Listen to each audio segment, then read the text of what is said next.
Hello. सलामवालेकुम। वालेकुम सलाम वरहमतुल्लाहि वबरकातुहू। कौन भाई? अयूब भाई बोल रहा हूँ अहमदाबाद से। हाँ बताइए अयूब भाई। मैं आपके जो रिकॉर्डिंग है वो सुनता हूँ। अच्छा अच्छा भाई, कोई अगर गलती हो तो माफ़ी चाहते हैं भाई। नहीं, मेरे को अच्छा लगा। मैं ये बोल रहा हूँ अयूब, क्या नाम है आपका? अप्पू खान भाई ना? जी जी भाई। हाँ, मैं ये बोलना चाहता था, हम्म जो ये अजमेर दरगाह पे जो इंसान जाते हैं सब, हम्म।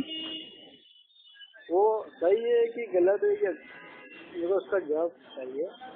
भाई देखिए, सबसे पहली चीज होता है कि इस्लाम में वो चीज होना, उसके बाद उस पर हुक्म लगता है कि उस पे जाना या ना जाना। तो पहली चीज तो हमको देखना पड़ेगा, जो ये भाई ये दरगाह है, पक्की कब्रें हैं, मजार हैं, आस्थाना है, इनको हाँ बनाना जायज है कि नहीं। ठीक है, जब बनाना ही जायज नहीं है तो जाना ना जाना हाँ इसके ऊपर क्या हुक्म लगेगा? हाँ समझ रहे हैं? जो चीज बनाना ही हाँ जायज हाँ। नहीं है तो उसको बना के उसके ऊपर जाना, तो ये तो बिल्कुल ही भाई ये गलत है ना। अल्लाह के नबी गलत है ने ना ये कहा, बात? हाँ अल्लाह के नबी ने कहा कि तुम कब्रों पे जाओ, ताकि तुम कब्रों पे जाओगे तो तुमको आखिरत याद आएगी। ठीक है, लेकिन अल्लाह के नबी ने कभी नहीं कहा कि तुम दरगाह पे जाओ, मज़ारों पे जाओ, आस्थाने पे जाओ, जियारत करो। ठीक है, ताकि तुमको दुनिया याद आए। ऐसा तो अल्लाह के नबी ने भाई नहीं कहा ना। तो जो अल्लाह के नबी ने नहीं नहीं। कहा है उतना ही करना है, वैसे ही करना है, ना उससे एक स्टेप कम ऐसे ना एक स्टेप ज्यादा। ऐसे अपने कब्रस्तान जाते हैं, जब अपने मुर्दे को मिला दिए, मिलाने के बाद दफना दिए, दफना के हम्म बाद जो फूल पत्ती ऊपर डालते हैं और हम्म। अगरबत्ती डाल के फातिहा पढ़ते हैं, वो सब हकीकत है कि? नहीं भाई देखिए, भाई इतने सारे साहबाओं का इंतकाल हुआ। ठीक है, कभी भी किसी साहबा ने मतलब ऐसा नहीं किया कि उनको ऊपर मतलब भाई वो उनके ऊपर फूल माला रखी और माला रखने के बाद फातिहा दी। ठीक है, फातिहा तो बिदअत है ना। फातिहा से मुराद अगर सूर्य फातिहा है तो सूर्य फातिहा तो आप उठते बैठते नमाज के अंदर, चाहे अकेले हो चाहे इमाम के पीछे हो, रात को भाई वो सोते समय सो के उठकर आपको जस्ट सूर्य फातिहा पढ़ना है, पढ़िए।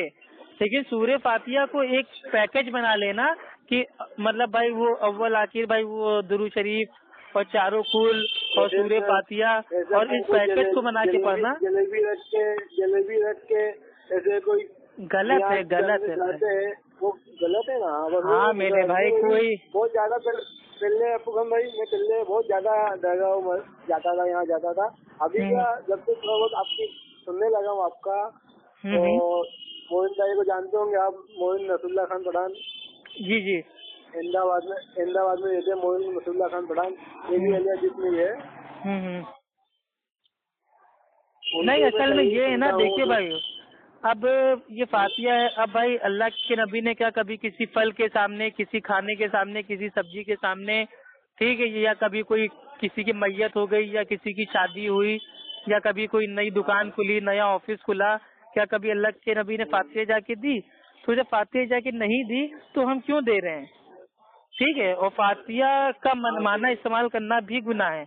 आप समझ रहे, कुरान को हमको वैसे ही पढ़ना है जैसे अल्लाह के नबी ने पढ़ने को बताया है। ठीक है।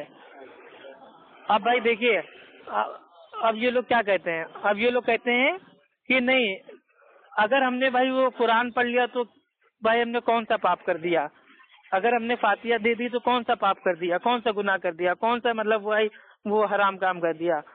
ठीक है, सही बात और है, भाई नहीं तो खाना, वो और भाई जो खाना सामने रखा है, खाना सामने अगर रखा है और अगर हमने खाने से पहले फातिहा पढ़ के अल्लाह का नाम ले लिया तो हमने कौन सा पाप कर दिया? तो सबसे पहली चीज हमें देखने वाली है कि अल्लाह के नबी जब कुछ भी भाई वो खाते तो खाने से पहले बिस्मिल्लाह पढ़ते। ठीक, हाँ तो अल्लाह के हाँ नबी सही। पढ़ते खाली बिस्मिल्लाह, लेकिन आज की तारीख में लोग पढ़ रहे हैं पूरी फातिहा। अब हो सकता है हाँ 50 साल बाद लोग आएंगे भाई वो पढ़ने लगेंगे सूर्य बकरा, उसके 50 साल बाद लोग आएंगे भाई वो सही बात। पढ़ने लगेंगे भाई वो सूर्य तौबा, उसके 50 साल बाद लोग आएंगे वो मतलब भाई वो सूर्य माइदा पढ़ने लगेंगे। तो धीरे धीरे करते करते एक कौम ऐसी आएगी कि वो कहेगी कि नहीं, हम तो खाना तभी खाएंगे जब पूरी कुरान पढ़ लेंगे। तो ऐसे तो पूरा दिन ही चेंज हो जाएगा ना। अल्लाह के नबी ने खाने से सही पहले बात। बिस्मिल्लाह पढ़ा तो हमें भी खाली इतना ही पढ़ना है, ना इससे कम ना इससे ज्यादा। आप समझ रहे हैं? दीन में यही सब छोटी छोटी भाई वो चीजें करते करते करते करते ये भाई ये बन जाती है बिदअत। आप समझ रहे हैं? हाँ सही है। हाँ तो भाई यही मैटर है। जैसे मेरे घर में क्या है, जितने भी है मेरी वाइफ लेके, मेरी मम्मी से लेके मेरे छोटे भाई बड़े भाई तक का, सब ज्यादा दरगाह पे जाना, यहाँ जाना बहुत ज्यादा अच्छा समझते हैं। असल में देखिए दरगाह पे जाना नहीं अल्लाह के बंदे दरगाह मतलब भाई ये दरगाह पे जाना, मजार पे जाना वो उन्हीं लोगों को अच्छा लगता है जिनको मस्जिदों में उनको सुकून नहीं मिलता है। समझ रहे हैं? मस्जिद जाएंगे तो उनके उलझन होने लगेगी, एक टाइम की नमाज भाई नहीं पढ़ेंगे, लेकिन बराबर भाई वो जुम्मेरात वाले दिन मगरिब के टाइम मजार पे पहुंच जाएंगे अगरबत्ती जलाने। ठीक है? तो ये सब क्या है भाई? अरे तो जो इंसान मस्जिद जाएगा, पांचों टाइम जाएगा, आराम से नमाज पढ़ेगा जमात के साथ, अपनी भाई वो मौक़दा सुन्नत अदा करेगा, नफली इबादत करेगा, मस्जिद में बैठ के फजर के बाद भाई कुरान पढ़ेगा, अल्लाह का जिक्र करेगा, उसके पास टाइम ही नहीं है कि वो दरगाह मजारों आस्थानों पे जाए। आप समझ रहे हैं? और अगर आपको कब्रिस्तान भी जाना है तो कब्रिस्तान आपको किसकी कब्र पे जाना है? कोई बाबा वली औलिया की कब्र पे नहीं जाना है। आपके जो वालिदैन हो, आपके रिश्तेदार हो, आपके दादा दादी हो, आपको उनकी बहुत याद आ रही है।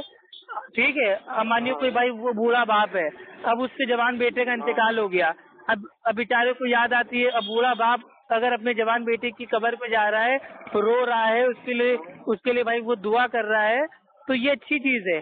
अगर भाई कोई के वालिद का इंतकाल हो गया, उसका बेटा जा रहा है कब्र पे, उसके लिए भाई वो दुआ कर रहा है और उसको आखिरत भी याद आ रही है कि हाँ देखो मेरे वालिद साहब से, वो भी बेचारे मतलब इतने साल नौकरी की, इतने साल काम किया, हम सबको पढ़ाया लिखाया और आज इस दुनिया से चले गए, देखो मिट्टी के अंदर है, तो हमको भी एक न एक दिन मिट्टी के अंदर आना है। तो उसकी आखिरत याद आएगी, उसका ईमान ताजा होगा। लेकिन जब मजारों पे जाएगा तो क्या होगा? वो झूमर देखेगा, बेहतरीन चादरें देखेगा, खुशबू देखेगा, बेहतरीन हलवा पराठा, ठीक है, कव्वाली सुनेगा, गानों की सीढ़ियाँ देगा, ताबीज देखेगा, तो उसको दुनिया याद आएगी। अभी मैं बीच में गया था अजमेर, आज से 3-4 महीने हो गए अजमेर गए हुए। अभी बहुत ज्यादा जो दरगाह के अंदर लेडीज जाती है, उनको जाना जायज है या नहीं? देखिए ये तो भाई ये जो बरेलवी जो मसलक के लोग हैं वो भी कहते हैं कि मज़ारों पे औरतों का जाना भाई ये मना है। ठीक, लेकिन मना उनकी किताबों में लिखा हुआ है। मैंने आज तक कभी अजमेर के कहीं कोने आतर में ये बोर्ड भाई मैंने देखा ही नहीं कि मतलब वो दरगाह शरीफ के अंदर औरतों का आना मना है। वहाँ पे अधिकतर तादाद जो होती है भाई वो औरतों की होती है, बुरखे वाली औरतें, साड़ी वाली औरतें, जीन्स वाली औरतें, बिना पर्दे वाली औरतें, पर्दे वाली औरतें, औरतों का वहाँ रेला चलता है। हाँ समझ रहे हैं? तो इतने बड़े वली औलिया हैं अगर भाई अजमेर वाले, तो उनकी कब्रों की बेदबी काहे के लिए करवा रहे हो औरतों को बुला के? यहाँ तक कि आवाम की औरतें तो छोड़िए, जो भाई वो फिल्मों की हीरोइनें हैं जो मतलब पिक्चरों में नंगे नंगे डांस करती हैं, ठीक है, फॉर एग्जाम्पल कैटरीना कैफ भी बाकायदा जाके वहाँ सजदा कर रही हैं। तो वहाँ के लोगों को कहना चाहिए कि भाई अल्लाह के अलावा किसी और का सजदा करना हराम है, चाहे वो ताजीम का सजदा हो चाहे इबादत का सजदा हो, लेकिन तब कोई नहीं बोलता है। बस वो पता नहीं, असल में उनका पैसा मिल रहा है ना, धंधा पानी, हीरोइन आएगी तो ज्यादा माल मिलेगा, पब्लिसिटी होगी। और मैंने तो बहुत से ऐसे लोग देखे हैं जो ये कहते हैं भाई हम अजमेर गए तो हमारा ये काम हो गया, हम अजमेर गए तो हमारा वो काम हो गया, अजमेर गए तो हमारी बेटी की शादी हो गई, अजमेर गए तो हमारी बहू को भाई वो बेटा हो गया, ठीक है, अजमेर गए तो हमारी दुकान चल गई, अजमेर गए तो मेरी गाड़ी आ गई। हाँ सही बात है। तो ये सब अकीदे की खरीब है। आज मेरी मम्मी भी वही बोल रही थी, बोले भाई देखो 2 बेटी हुई है, तो वो लड़का हुआ नहीं ना, खुशी जैसे माँ बाप को होना चाहिए थी खुशी नहीं होती है। आज मेरी 2 बेटी हुई है, मैं दूसरी बहू लाई हूँ, अल्लाह चाहेगा तो मैं दरगाह पे जा रही हूँ, वहाँ जा रही हूँ, उसको बेटा होगा ऐसा दुआ कर रही हूँ मैं। देखिए अल्लाह ताला कुरान में कहता है कि मैं जिसको चाहता हूँ बेटा देता हूँ, जिसको चाहता हूँ बेटी देता हूँ, जिसको चाहता हूँ दोनों दे देता हूँ। ठीक, अब अगर कोई इंसान का अकीदा ये है कि जो फला मेरी बहू का बेटा हुआ है या फला का जो ये काम बना है वो बाबा की वजह से बना है क्योंकि हमने मन्नत मांगी थी, तो वो जो काम कर रहा है वो तो अल्लाह कर रहा है, लेकिन नाम उस बाबा का आ रहा है। अल्लाह ताला कहता है तुम अगर खाली इस पत्थर से मांगोगे तो भी तुम्हारी परेशानी हम दूर करेंगे। तुम अगर ये जो मतलब जो हवा में ये जो भाई ये पंखा टंगा हुआ है छत के ऊपर, अगर तुम पंखे से मांगोगे तो भी तुमको हम दिलवाएंगे। लेकिन आखिरत के दिन तुम जो भी कुछ मांगना, तुम इस पंखे से मांगना, मूर्ति से मांगना, मजार से मांगना, बाबा से मांगना, हमसे ना मांगना। हाँ समझ रहे हैं? ये शैतान जो होता है ना, शैतान ऐसे ही अकीदा खराब करता है। वो देने वाली जात अल्लाह की है, सब कुछ अल्लाह ही दे रहा है, लेकिन शैतान अकीदा खराब कर देता है कि जो कुछ हुआ देखो ये ताबीज पहनने से हुआ, जो कुछ हुआ ये बाबा के मजार पे जाने से हुआ, जो कुछ हुआ भाई ये मन्नत से हुआ, जो कुछ हुआ भाई ये चढ़ावे से हुआ। आप बात समझ रहे हैं? तो अकीदा इंसान का खराब हो जाता है तौहीद पर। अगर मेरे नसीब में लिखा है, अगर मेरे नसीब में लिखा है कि मेरे औलाद होंगी 3, ठीक, तो अब मैं चाहे बाबा के पास जाऊं चाहे ना जाऊं, चाहे मैं नमाज पढ़ूं चाहे ना पढ़ूं, चाहे मैं नेक अमाल करूं चाहे बद अमाल करूं, चाहे मैं मोमिन हो जाऊं चाहे काफिर हो जाऊं, मेरी 3 औलाद होके रहेंगी। क्योंकि अल्लाह ताला ने भाई हमारी किस्मत को लिख दिया है पहले ही। हाँ समझ रहे हैं? किसी औलिया की कब्र पे जाके मन्नत मांग के चढ़ावे चढ़ा के, ठीक है, और मन्नत भी कैसी, मन्नत अगर की है अगर वो पूरी नहीं हुई तो उसको पूरी करने के लिए जी तोड़ कोशिश। हाँ समझ रहे हैं? नहीं नक्को भैया मन्नत पूरी होनी चाहिए, नहीं तो मन्नत की मतलब भाई वो फटकार पड़ जाएगी। अब बताओ मन्नत की फटकार। ऐसे बाबा के पास गए, ऐसे बाबा के चक्कर में दरगाह पे बेटा हो गया,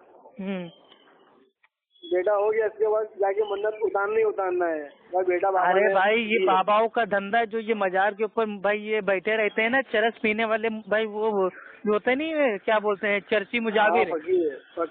हाँ जो मुजाविर होते हैं, मुजाविर लोग क्या करते हैं, अब मानिए किसी औरत ने भाई ये मन्नत मांगी कि अगर मेरा बेटा हुआ तो हम 1000 रकात नमाज पढ़ेंगे या हम 100 दिन के रोजे रखेंगे।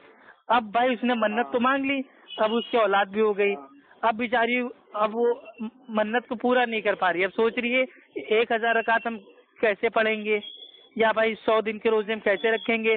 तो अब ये चले बाबा के पास। अब बाबा देखिए, अब बाबा के लूटने का टाइम आ गया। अब बाबा ऐसे लूटेगा, बाबा आपको लूटेगा कैसे?